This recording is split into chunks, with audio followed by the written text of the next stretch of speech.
Hi folks, this is Summit from NZ Film. Bonjour, je suis Alyssa de Arch Enemy et vous regardez Metallica.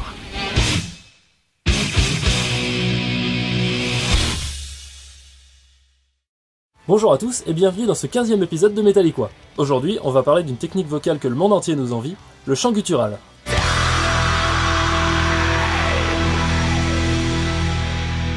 Le chant guttural, c'est une technique vocale bien particulière qui est utilisée dans le métal, et je crois pouvoir dire uniquement dans le métal d'ailleurs, en tout cas en cette quantité. Et elle consiste en quoi exactement, monsieur Ferron? C'est quand on augmente la pression respiratoire, le larynx ne peut pas supporter une pression trop forte. Je fais un résumé très grand. Mais au bout d'un moment, comme il ne peut pas supporter cette pression trop forte, la pression, au lieu d'être directement impactée sur les cordes vocales, elle est répartie sur tout le larynx, dont une partie du larynx qui s'appelle les bandes ventriculaires, qui s'appellent entre guillemets les fausses cordes vocales. Dans le temps, ça s'appelait les fausses cordes vocales.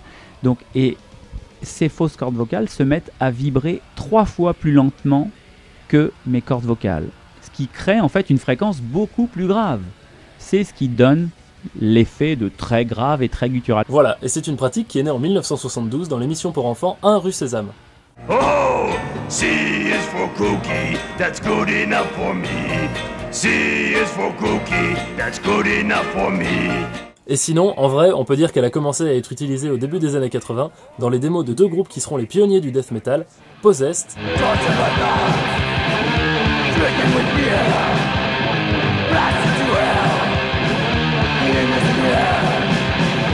et Mantas.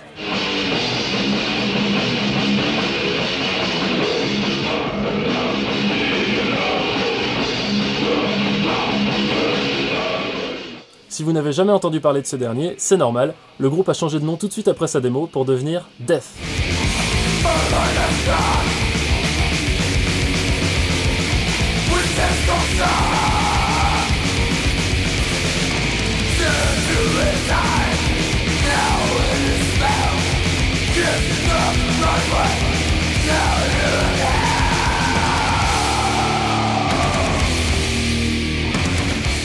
Bien que cette technique vocale ait eu quelques précurseurs qui ont un peu expérimenté là-dedans, comme par exemple les Who,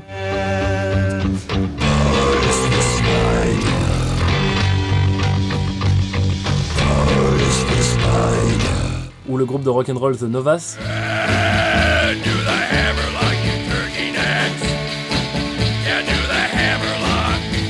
aucun n'a vraiment atteint l'intensité et la puissance de ce qu'on entend dans le death metal. Ce chant, c'est d'ailleurs une des caractéristiques du death metal, et on l'appelle souvent death growl. Growl signifiant grognement, et death signifiant,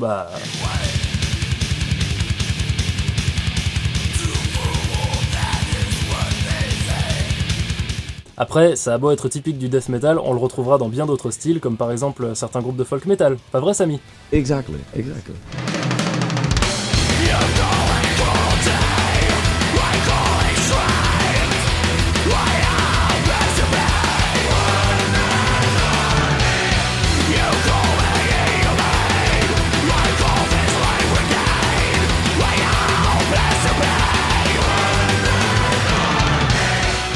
Il existe plusieurs types de chants gutturales qui peuvent varier selon les styles, voire même selon les chanteurs. Il y en a un certain nombre, mais en voici 3 bien particuliers. Il y a donc le growl, typique du death metal.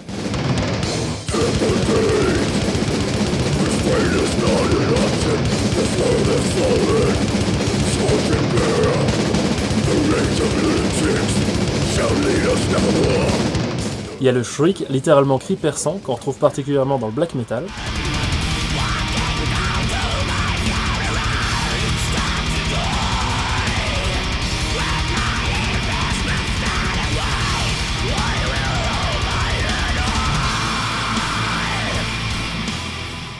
Il y a le pig squeal aussi. Oui, j'ai bien dit pig. Parce qu'après tout, pourquoi pas, hein?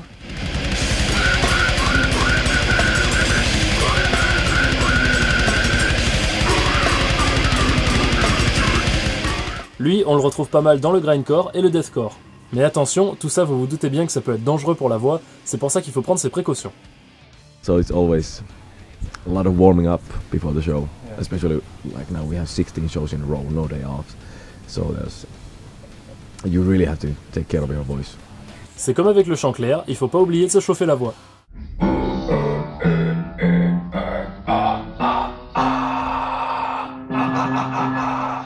Le truc qui peut paraître assez étonnant, c'est qu'il faut savoir bien chanter en clair pour faire un bon guttural. Dans un son saturé, il y a la corde vocale et les bandes ventriculaires. Il faut bien entraîner ces cordes vocales. C'est-à-dire que pour bien savoir faire un son saturé, il faut d'abord bien savoir faire un son clair. Moi, par exemple, en cours, je m'évertue à super bien placer le son clair des gens. Et ensuite, on va placer la bande ventriculaire ou la saturation. Et ça permet justement d'avoir un son saturé super bien placé tout de suite. Et certains chanteurs exploitent leur maîtrise des deux dans leur musique. Par exemple, Michael Ockerfeldt, qui officie dans Opeth,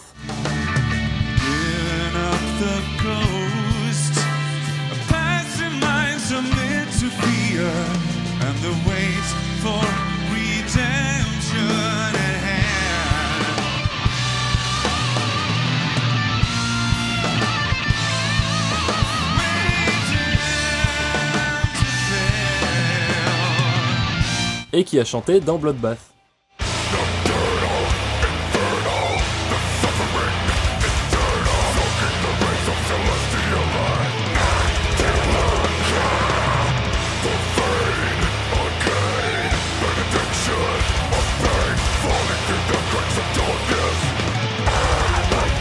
Ou encore notre amie Alyssa qui, avant de rejoindre Arch Enemy, alternait le chant clair et guttural dans son groupe précédent.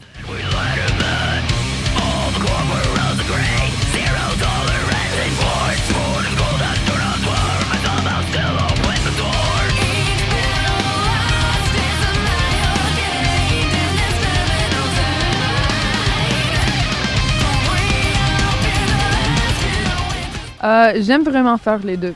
J'aime vraiment faire les deux en même temps.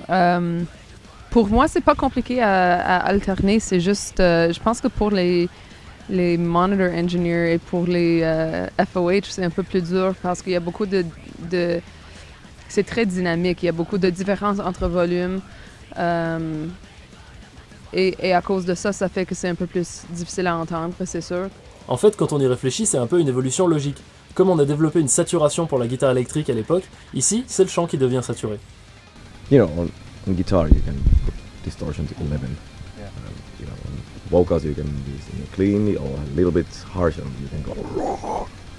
So I think it just kind of taking it to the next level. So it kind of fits metal because it's kind of extreme way to produce voice from human body.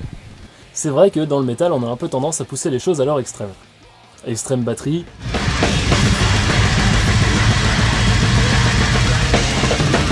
extrême guitare, extrême chant,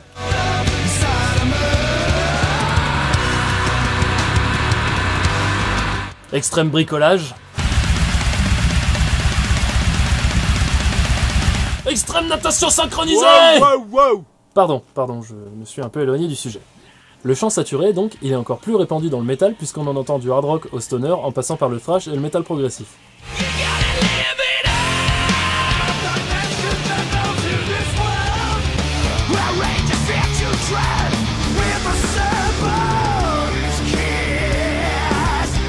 Mais le chant guttural, bien qu'il fasse partie du chant saturé, est quand même plus particulier.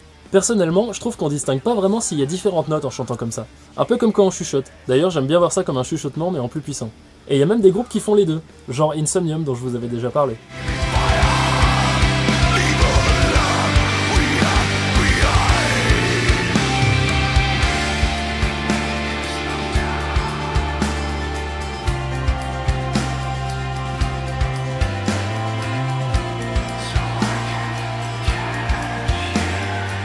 Ce groupe, c'est la preuve qu'on peut faire des chansons superbes et même apaisantes, alors que dedans il y a de la double grosse caisse et du chant guttural. C'est prodigieux.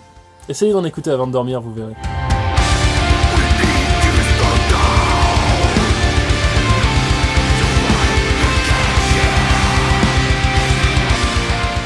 Voilà pour ce petit tour du côté du chant guttural. Merci à vous d'avoir suivi cette vidéo. Je voudrais également remercier particulièrement monsieur David Ferron et bien sûr Samy et Alyssa pour le temps qu'ils m'ont accordé. Je vous dis au revoir et à bientôt sur la chaîne Metallica.